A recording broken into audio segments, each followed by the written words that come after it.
I'm going to kind of go through, I am going to focus on a lot of the work that Michelle just mentioned, but I am going to start off with sort of where I came from and how I got to where I got to the point where I could make this body of work and sort of where that comes from and just the progression, just because it's sort of a non-linear story and I kind of have, so when I moved to New York, I had a job. I got a day job. I didn't assist. I never assisted. I didn't go to school. I sort of was self-taught and I did my thing.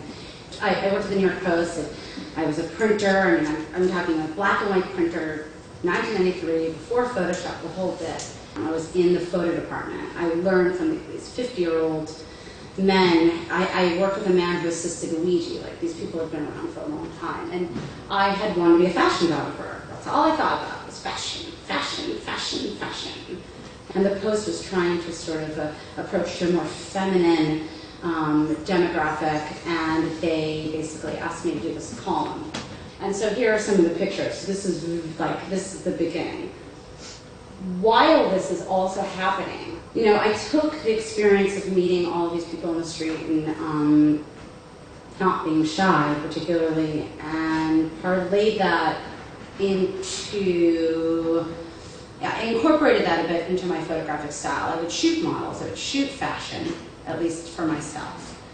And then if I thought someone was interesting, instead of saying, oh, that person's cool, I want to shoot them, I'd say, hey, can I take your picture? And I think that when you sort of do it with like a certain purity and honesty, especially like a while ago before maybe a little bit more of the reality television craze, people were like, oh, who's this kind of funny girl who wants to take my picture? Oh, okay, why not? So I basically started to do this, and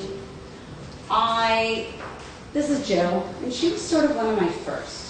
And I saw her, you know, in the parking lot of the grocery store in LA, and she was driving a 280ZX, and she had cigarette ashes to here, and I thought, you know, why don't I ask her, what would happen? And she let me come to her apartment and take her picture. For no reason, just because I asked her.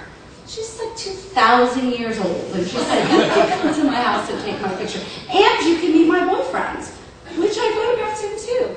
But what happened was this sort of gave me an entry point and allowed me to sort of meet people in their spaces, in their worlds, not my world, but their worlds, and how was I going to interpret that?